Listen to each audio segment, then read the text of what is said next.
He said he's not retiring, so he's going to get an opportunity to prove that he's not washed. When you look at his statistics, he's still throwing the ball at a high level. I mean, he's not leading the league in interceptions. That would be Dak Prescott, correct? So, I mean, he's still a good quarterback. Why do you hate Dak? You sound like Tad, man. So I don't hate Dak.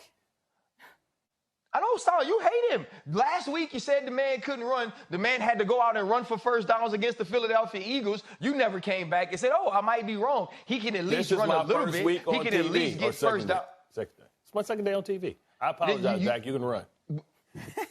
Thank you. The man can run. And now we talking about a whole other team, and you got to throw Dak Prescott in there. Are you? Yeah, for some reason it does keep going all the way back to Dallas. Well, because you brought Dallas in, and Dallas wasn't even we contractually obligated to always include Dallas. All right, 12-win, 11-win ball club, but in terms of the big picture, in terms of being that elite team, I don't see it quite there. They have an elite run game. They have an elite defense. They have an opportunistic special teams play. But as far as the quarterback play and consistency, your Dak Prescott, that's the problem. He is the Achilles heel. Again, he throws too many interceptions.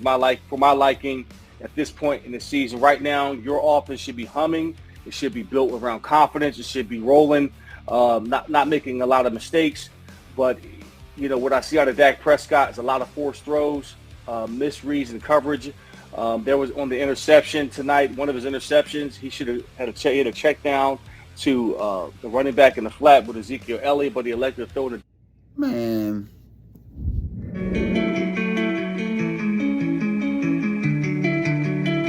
Says on the beat, boy. Yeah. Cause he wanna like headlights, I've been whipping midnight through the city. I've been going through some things, trying to get my mind right. Push the bucket to the limit, push that bitch into the finish. Gotta get the full control, gotta get my mind right. Headlights, I've been whipping midnight through the city. I've been going through some things, trying to get my mind right. Push the bucket to the limit, push that bitch into the finish. Gotta get the full control, gotta get my mind right. Yeah. What's going on, Cowboy Faithful? It's your boy DMV, back with another one.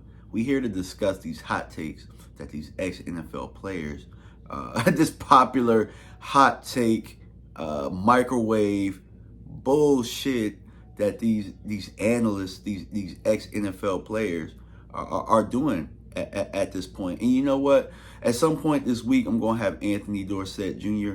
on the channel. We gonna discuss this, man. Like right now, it's becoming a popular thing where these ex-NFL players / analysts are taking shots at Dak Prescott unfairly, really. And the reason that I say it's unfairly because people like myself, people like other Cowboys content creators, people like Dallas Cowboys staff writers, Dallas Cowboys beat writers, we're in the weeds on these things. And so we can tell the difference between when it's an actual criticism based on the facts, based on, film room, doing the homework, and when it's just a bullshit microwave hot take for clicks. And Richard Sherman did it the other night.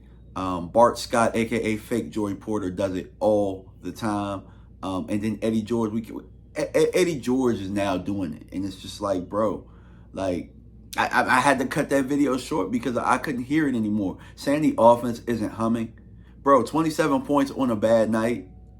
27 points on a bad night. You know how many teams in this league would kill for 27 points on a good night and win by 14 points? See, there's no such thing as style points when it comes to the NFL. You just gotta go through adversity and you gotta get the W's. I think DeMarcus Lawrence said it best. You know what I'm saying? I believe he was just quoted as saying something similar to that.